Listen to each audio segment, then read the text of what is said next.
Character sketch of Ratna. Ratna is pivotal character in the novel. Novel में रत्ना की अहम भूमिका है। हर character adds depth to the novel's portrayal of women. Novel में जो वीमेन का पोर्ट्रेयल है तो वो काफ़ी डेप्थ देता है रत्ना का character. And symbolises the transition of Indian society. और इसमें हम देखते हैं कि इंडियन सोसाइटी में काफ़ी ट्रांजिशन होता है और उसको रत्ना सिंबलाइज करती है। Here is a look at Ratna's character. आइए रत्नाज के कैरेक्टर को हम देखते हैं। यंग एंड ब्यूटीफुल, यंग भी है और सुंदर भी है। Ratna is described as a young and beautiful girl and her attractiveness is often commented upon by the other characters. जो दूसरे कैरेक्टर्स हैं वो कई बार इसकी ब्यूटी को बयान भी करते हैं। She becomes the object of admiration for many in the village including Murthy. तो काफ़ी इसकी प्रशंसा करते हैं मूर्ति भी, जो कि इस नावल में प्रोटैगोनिस्ट है। एजुकेटेड एंड रिफाइंड, ये पढ़ी लिखी लड़की है और रिफाइंड है। इसके संस्कार, सोच विचार काफ़ी अच्छे हैं। Unlike many other women in the village, Ratna has received an education. हालांकि गांव की दूसरी औरतें पढ़ी लिखी नहीं थी और रत्ना जो है एजुकेशन लेती है। Her cultured manners and refined ways mark her as different from the other women in Kanthapur. तो जिस तरीके से ये मैनर्स थे इसमें, ये जिस तरीके से ये हर बात को समझती थी, तो इन सारी वजह से कंथापुर में लेडीज में इसकी अपनी एक अलग ही पोजीशन थी। मूर्तिज लव इंटरेस्ट, मूर्ति भी जो है इसे काफ़ी लाइक करता है। Ratna becomes the love interest of Murthy the protagonist. Protagonist जो मूर्ति है वो भी इसे चाहने लगता है। The relationship between the two is complex, और इन दोनों का जो आपस का संबंध है वो काफ़ी जटिल है। With both admiration and a sense of distance, एक तो एक दूसरे के प्रति खूब एडमिरेशन है, प्रशंसा करते हैं, और आपस में दूरी भी बना के रखते हैं। Reflecting Murthy's internal struggle between personal desire and his commitment to the Gandhian cause. एक तो जैसे उसकी पर्सनल डिजायर्स थी वो उसको बात को लेके, और गांधीयन महात्मा गांधी के कोज के लिए, जैसे स्वतंत्रता संग्राम के लिए वो लड़ रहे थे, समाज सुधार के लिए लड़ रहे थे। तो इस तरीके से मूर्ति के दिमाग में एक संघर्ष सा चलता रहता है कि किस तरीके से ये अपना संबंध रत्ना के साथ रखे। Role in the Gandhian movement, Gandhian movement में रत्ना का role. Inspired by Murthy, Murthy से प्रेरित होकर Ratna becomes involved in the Gandhian movement, playing an active role in the protests and demonstrations. जो भी प्रदर्शन होते हैं या विरोध होते हैं तो उन सारी चीज़ों में ये एक्टिव रोल अदा करती है। Her involvement symbolizes the empowerment of women in the struggle for independence. जो स्वतंत्रता के लिए स्ट्रगल चल रहा था उसमें औरतों के सशक्तिकरण के लिए इसकी इन्वॉल्वमेंट काफ़ी अहम है। इस सारी चीज़ों को वो सिंबलाइज भी करती है। सिंबल ऑफ मॉडर्न वुमनहुड, जो मॉडर्न औरत जो कि प्रोग्रेसिव है, पढ़ी लिखी होनी चाहिए, अपने अधिकारों को जानती हो, उनको असर्ट करती हो, तो उस प्रकार की रत्ना है।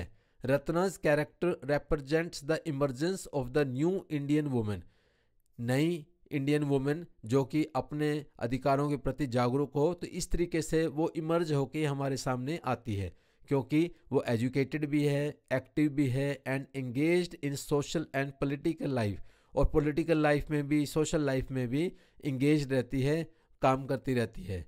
Her participation in the independence movement reflects the changing role of women in Indian society.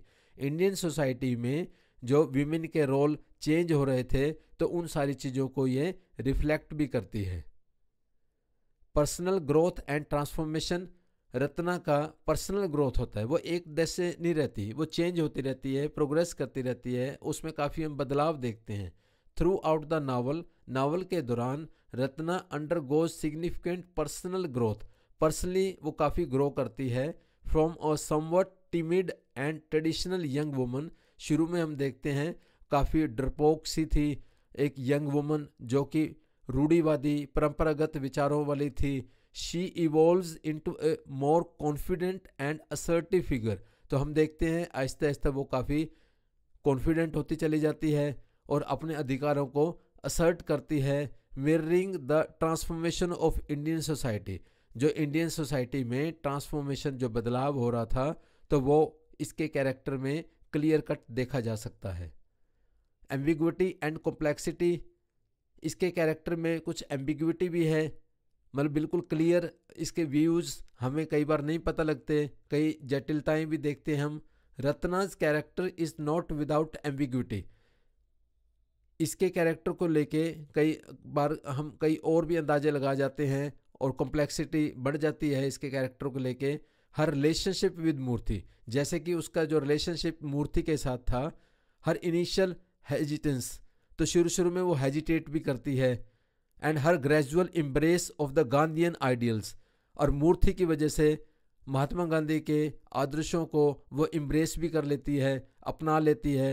Add layers to her character, तो उसके कैरेक्टर में इस तरीके का बदलाव और making her a multifaceted figure in the story. कहानी में हम देखते हैं वो कई प्रकार के इसके व्यू पॉइंट्स हैं, चाहे गांधी आइडियल्स को ले लीजिए, रूढ़िवादी परंपरा को ले लीजिए, या मूर्ति के प्रति उसके व्यूज के ले लीजिए। तो इस तरीके से कई प्रकार के मल्टीफेसेटेड कैरेक्टर के रूप में, बहुआयामी कैरेक्टर के रूप में रत्ना को देखा जा सकता है। Influence on other women, Ratna का प्रभाव दूसरी औरतों पे। रत्ना's involvement in the independence movement has a ripple effect on the other women in the village। गांव में जो दूसरी औरतें थी तो उनके ऊपर रिपल इफेक्ट होता है, मतलब इसका इफेक्ट बढ़ता चला जाता है, जैसे हम नावल में देखते हैं। Her actions encourage other women to participate in the struggle, reflecting the collective empowerment of women. तो जो इसके एक्शंस हैं वो इनकरेज करते हैं दूसरी औरतों को कि वो भी स्ट्रगल में पार्टिसिपेट करें और इस तरीके से सभी की कलेक्टिव एम्पावरमेंट हो। इमोशनल डेप्थ, भावुक भी है। Ratna's character is depicted with emotional depth, especially in her interactions with Murthy. जब वो मूर्ति से बात करती है, वो फास्ट वगैरह रखता है और कभी भी इसे कोई प्रॉब्लम होती है तो काफ़ी इमोशनल हो जाती है Ratna. The novel explores her feelings, desires and internal conflicts, adding richness to her portrayal. तो इस नावल में हम देखते हैं कि इसकी अपनी फीलिंग्स या इच्छाएं और जो इसके मन में भी जो कशमकश चलता रहता है, ख़ास तौर पर मूर्ति को लेके, उसकी प्रॉब्लम्स को लेके, तो इस तरीके से हम देखते हैं कि रत्ना काफ़ी इमोशनल भी है। कंट्रास्ट विद अदर कैरेक्टर्स, जो बाकी के पात्र हैं उसके कंट्रास्ट में भी कई बार इसे दिखाया गया है, उनके साथ तुलना भी की गई है। Ratna's character stands in contrast to both the traditional women in the village. एक तो ट्रेडिशनल वीमेन के कंट्रास्ट में दिखाया गया है, और जैसे रंगम्मा थी या कंजर्वेटिव मैन लाइक भट्ट थे, तो इनके साथ और कंट्रास्ट में भी इसको दिखा के इस तरीके से नावल की स्टोरी को रिच बनाया है इसने। This contrast helps to highlight the diverse perspectives and changes taking place in Indian society at the time. उस वक्त इंडियन सोसाइटी में अलग अलग जो दृष्टिकोण थे या जो बदलाव हो रहे थे, तो एक कंट्रास्ट में आके और इस तरीके से ये सारी चीज़ों को हाईलाइट भी कर देती है। मींस कहानी काफ़ी कॉम्प्लेक्स भी हो जाती है और कई बहुआयामी तरीके से हमें कई चीज़ें समझने को मिलती हैं। ओवरऑल कुल मिलाकर Ratna's character is a significant representation of the transition, growth and empowerment of women during the Indian independence movement. जो भारतीय इंडिपेंडेंस मूवमेंट था तो उसमें वीमेन की एम्पावरमेंट को लेके, ग्रोथ को लेके और बदलाव को लेके, उन सारों को एक महत्वपूर्ण तरीके से रिप्रेजेंट करती है Ratna. Her personal journey mirrors the broader societal transformation. Personal journey को देखें तो वो सारी चीज़ सोसाइटी में लार्ज लेवल पे इस तरीके से ट्रांसफॉर्मेशन, बदलाव हो रहा था। And her active participation in the struggle reflects the changing role of women in India. तो इंडिया में वीमेन का रोल चेंज हो रहा था और इसके अपने एक्टिव पार्टिसिपेशन और इसके अपने स्ट्रगल को देख के हमें ये बिल्कुल क्लियरली बात कह सकते हैं। Her relationship with Murthy and her evolving understanding make her a memorable figure in the novel. Novel के अंदर एक तो उसकी बढ़ती हुई अंडरस्टैंडिंग और इसके मूर्ति के साथ रिलेशन इन सारे कारणों की वजह से ये एक यादगार पात्र इस कहानी में, इस नावल में बन जाती है। Thank you. Please like and subscribe our channel.